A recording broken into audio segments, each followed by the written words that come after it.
অবশ্যই আপনাকে হরফের জ্ঞান প্রয়োজন। বিশেষ করে এই যে হরফগুলি আমি এখানে দেখালাম, এগুলো আপনাকে খুব সুন্দর করে পড়তে হবে।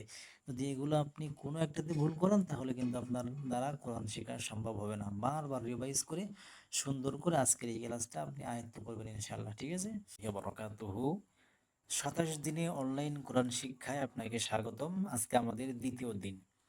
তো আজকে এই দ্বিতীয় দিন আমাদের শেখার বিষয় হলো, আমরা যে মৌলিক যে আরবি ২৯টি হরফ আমরা পড়ছিলাম, সেই ২৯টা হরফ আমরা আজকে কখন কোন হরফ আসে আমরা আজকে সে বিষয়ে জানবো ইনশাআল্লাহ।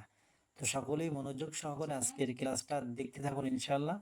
আমরা খুব সুন্দর করে আজকে আমরা ২৯টা হরফ শিখব, যাতে আমাদের কোনো প্রকারের ডিস্টার্ব না হয় কোরআনুল কারীম শেখার জন্য। তো আমাদের প্রথম যে বিষয়টা লক্ষণীয় সেটা হলো, এখানে দেখতে পাচ্ছেন যে মূল হরফ একপাশে দেওয়া রয়েছে। এই মূল হরফ একপাশে দেওয়া রয়েছে, এই হচ্ছে মূল হরফ। দেখতে পাচ্ছেন আমি যে দাগটা দিচ্ছি, এটা কিন্তু মূল হরফ, এটাও কিন্তু মূল হরফ। তো এই মূল হরফ থেকে আরো দুইটা করে হরফ বের হবে, অর্থাৎ এই মূল হরফটা ভেঙে আমরা আরো দুই রকম করব। ঠিক আছে?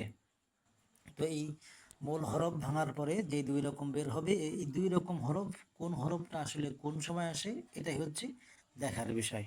কথা কি বুঝতে পারছেন? কোন হরফটা কোন সময় আসে, অর্থাৎ আমরা মূল হরফ ভাঙার পরে যে দুইটা বের হবে ওই দুটা কোন সময় কোন হরফ আসবে, অর্থাৎ একটা ওয়ার্ডের ভিতরে কোন হরফ কোন জায়গায় থাকবে, এটা যদি আমরা বুঝতে পারি তাহলে আমাদের আজকের ক্লাসটা সার্থক হবে ইনশাআল্লাহ। তো চলুন কথা না বাড়িয়ে আমরা শুরু করছি। তো যেটা বলছিলাম যে আমাদের মূল হরফ হচ্ছে এটা, যেমন বা, মূল হরফ তা, সা, নুন, ইয়া। এরপরে হচ্ছে আমরা যদি আহ, ইয়া বলছিলাম জিম, হা, খ, সিন, শিন, এগুলো কিন্তু সব মূল হরফ। তো লক্ষ্য করুন, আমাদের যে বিষয়টা এখানে দেখার হলো যে এই বা যে হরফটা আপনারা দেখতে পাচ্ছেন, এই যে বা যে হরফটা দেখতে পাচ্ছেন, এই হরফটা এই হরফটা ভাঙলে আরো দুইটা হরফ বের হবে। এ একটা হরফ বের হবে এবং এ একটা হরফ বের হবে। এখন কথা হলো, কোন হরফটা ওয়ার্ডের কোন জায়গায় আসে, তাহলে আমরা আগে একটু পড়ে নিই, তারপর আমরা সেটা বিস্তারিত বলছি। হ্যাঁ? তো সবাই কিন্তু লক্ষ্য রাখবেন, কেউ অন্যমনস্ক হয়ে এই ভিডিওটা দেখবেন না, খুব মনোযোগ সহকারে ভিডিওটা দেখবেন। যেহেতু ২৭ দিন আমাদের কোরআন শিখতে হবে, তো আমাদের ভালো করে না বুঝলে তো আমরা আসলে ২৭ দিনে কোরআন শিখতে পারবো না, তাই না? তো চলুন, যে কথা বলছিলাম, তো এই হচ্ছে মূল হরফ। আমরা এই হরফ ভাঙলে কি পাবো? এটা হচ্ছে বা, এটা দেখতে পাচ্ছেন, এটাও বা, এটাও কিন্তু বা। তো এরপরে দেখেন, এটা হচ্ছে তা, এটাও তা, তা। এটা সা, সা, সা। নুন, নুন, নুন। ইয়া, ইয়া, ইয়া। জিম, জিম, জিম। হ্যাঁ, হ্যাঁ, হ্যাঁ। খ, খ, খ। সিন, সিন, সিন। শিন, শিন, শিন। তাহলে এখানে আমাদের যে হরফগুলি দেওয়া আছে, প্রত্যেকটা হরফ কিন্তু ভাঙলে দুইটা করে হরফ বের হয়েছে, তাই না? এবার আসেন, সদ, সদ, সদ। দদ, দদ, দদ। আইন, আইন, আইন। গইন, গইন, গইন। ফা, ফা, ফা। কফ, কফ, কফ।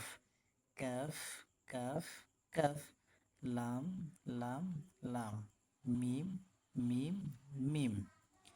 হা, হা, হা। তো এখানে একটা বিষয় লক্ষণীয়, সেটা হলো, দেখতে পাচ্ছেন আমরা এখানে পড়েছি কয়টা হরফ? আমরা একটু গণিত কয়টা হরফ পড়লাম? ১, ২, ৩, ৪, ৫, ৬, ৭, ৮, ৯, ১০।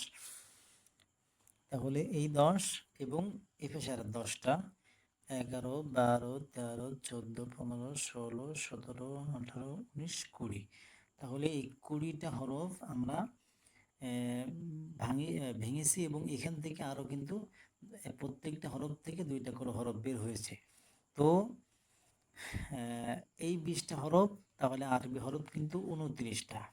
তো 29টা হরফ থেকে আমরা এখান থেকে 20টা হরফ ভাঙতে পেরেছি, আর 9টা হরফ কিন্তু আমরা ভাঙতে পারিনি। কেন পারিনি? কারণ সেই 9টা হরফ ভাঙা যায় না। ঠিক আছে, 9টা হরফ কি করা যায় না? ভাঙা যায় না। সেগুলো কি কি বলেন তো, যে কোন কোন হরফগুলো আমরা ভাঙতে পারিনি বা ভাঙা যায় না, সেটা আমরা পরবর্তী ভিডিওতে বলবো। তার মধ্যে আমি একটা বলে দিচ্ছি, যেমন মনে করেন যে ওয়াও, ওয়াও কিন্তু এক প্রকার হয়, ওয়াও কিন্তু দুই প্রকার হয় না।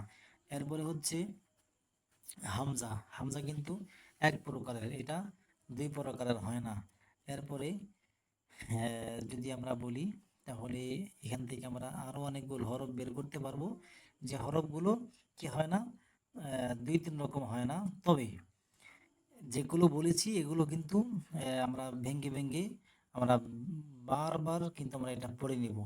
ঠিক আছে, তো এবার আমাদের লক্ষণীয় হচ্ছে যে কথাটা প্রথমে বলছিলাম, যে এই এই যে হরফগুলো দেখছেন, যে এ পাশের এই তিনটা, এ পাশের এই তিনটা এবং এ পাশের এই তিনটা, তো এই তিনটা হরফ এবং এই তিনটা হরফ, এই তিনটা হরফ দিয়েই কিন্তু একটা ওয়ার্ড গঠন হয়। যেমন মনে করেন, ফর এক্সাম্পল, এই যে হরফটা দেখতেছেন, এই বা, অর্থাৎ এই যে মূল হরফ বা, এই বা কিন্তু প্রত্যেকটা শব্দের শেষে আসবে, এবং শব্দ শুরু হবে হচ্ছে এই মধ্যখানে যে হরফগুলো দেখছেন, এই যে বা, তা, থা, নুন, ইয়া, এইগুলো হচ্ছে কি হবে, এগুলো দিয়ে এই হরফগুলো কি হবে, ওয়ার্ডের একেবারে শুরুতে আসবে।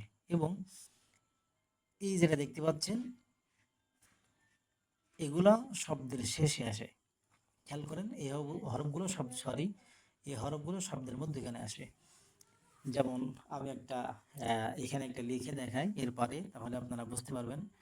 মনে করেন আমরা লিখলাম হচ্ছে ইয়াসমাউ, ইয়াসিন, মিম, আইন। এবার খেয়াল করেন, ইয়াসমাউ, এখানে ইয়াসিন,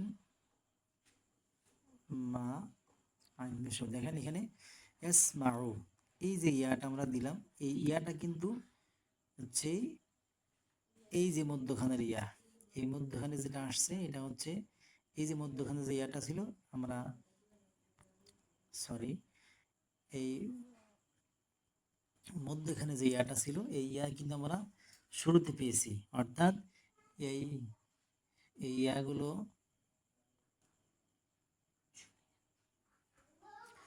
এই ইয়াগুলো শব্দের শুরুতে আসবে, এবং এই যে অক্ষরগুলো আছে এই অক্ষরগুলো শব্দের মধ্যখানে আসবে। আর এই যে মূল যে অক্ষরগুলি, মূল অক্ষর কিন্তু শব্দের শেষে আসে, এটা আমরা বেশি করে লক্ষ্য করব। এখানেও তাই, এই যে মধ্যখানে যে হরফগুলো আছে আমি দাগ দিচ্ছি, এই হরফগুলো কিন্তু শব্দের শুরুতে আসবে, এবং মূল যে হরফগুলো দেখতে পাচ্ছেন এই মূল হরফ কিন্তু শব্দের শেষে আসবে। এবং এই যে হরফগুলো দেখতে পাচ্ছেন এই হরফগুলো কিন্তু শব্দের মধ্যখানে আসবে। ঠিক আছে, তাহলে আজকের যে ক্লাসটা আমরা করলাম, এই ক্লাসগুলো বারবার আপনারা পড়বেন। এভাবে পড়লেই হবে, বা বা বা, তা তা তা, থা থা থা, নুন নুন নুন, ইয়া ইয়া ইয়া, জিম জিম জিম, হা হা হা, খ খ খ, সিন সিন সিন, শিন শিন শিন, এভাবে পড়লেই হবে। তবে শর্ত হলো, যখন পড়বেন তখন খুব মনোযোগ সহকারে পড়বেন, যাতে আপনার ভুল না হয়। আপনি কতটুকু হরফ বুঝেছেন আমরা আগামী ক্লাসে সেটা কিন্তু পরীক্ষা করে এরপর আপনাদেরকে বলতে পারবো যে আসলে আপনারা কতটুকু মনোযোগ সহকারে আজকের এই ক্লাসটা আপনারা দেখেছেন এবং বুঝেছেন। তো বারবার এই ক্লাসটা আপনারা দেখবেন, তাহলে কি হবে, বারবার এই ক্লাসটা দেখলে পরে আপনাদের মস্তিষ্কে এই আরবি হরফগুলি আপনার সুন্দরভাবে একেবারে গেঁথে যাবে। যে মূল বিষয় হচ্ছে যে এই ভাঙ্গা ভাঙ্গা হরফগুলো যদি আপনি না চেনেন, তাহলে কিন্তু আপনি কখনোই কোরআন পড়তে পারবেন না। কারণ এই হরফগুলো দিয়েই মূলত, এই হরফগুলো দিয়েই কোরআনুল কারীমের যে সেন্টেন্স বা যে ওয়ার্ডগুলো আছে সব কিন্তু এখান থেকেই তৈরি হয়েছে। বুঝতে পারছেন? এই জন্যে এই হরফের জ্ঞানগুলো অত্যাধিক প্রয়োজন। এই জ্ঞান ছাড়া আপনি কোরআন পড়তে পারবেন না। এই হরফের জ্ঞান ছাড়া কোরআন পড়া কখনোই সম্ভব নয়। ঠিক আছে, তাহলে কোরআন শিখতে গেলে অবশ্যই আপনাকে হরফের জ্ঞান প্রয়োজন। বিশেষ করে এই যে হরফগুলি আমি এখানে দেখালাম, এগুলো আপনাকে খুব সুন্দর করে পড়তে হবে। যদি এগুলো আপনি কোনো একটাতে ভুল করেন, তাহলে কিন্তু আপনার দ্বারা কোরআন শেখা সম্ভব হবে না। বারবার রিভাইজ করে সুন্দর করে আজকের এই ক্লাসটা আপনি আয়ত্ত করবেন ইনশাআল্লাহ। ঠিক আছে, ভালো থাকবেন সবাই। তো যারা আজকের এই ক্লাসটা দেখবেন অবশ্যই কমেন্ট করে জানাবেন কারা কারা এই ক্লাসটা দেখছেন এবং এর থেকে আপনি কতটুকু উপকৃত হচ্ছেন বা আপনি শিখতে পারছেন কিনা আপনি অবশ্যই কমেন্ট করে জানাবেন। ঠিক আছে, ভালো থাকবেন সবাই, দেখা হচ্ছে পরবর্তী ভিডিওতে। আজকের মতো এখানে শেষ করছি। আল্লাহ হাফিজ, আসসালামু আলাইকুম রহমতুল্লাহ।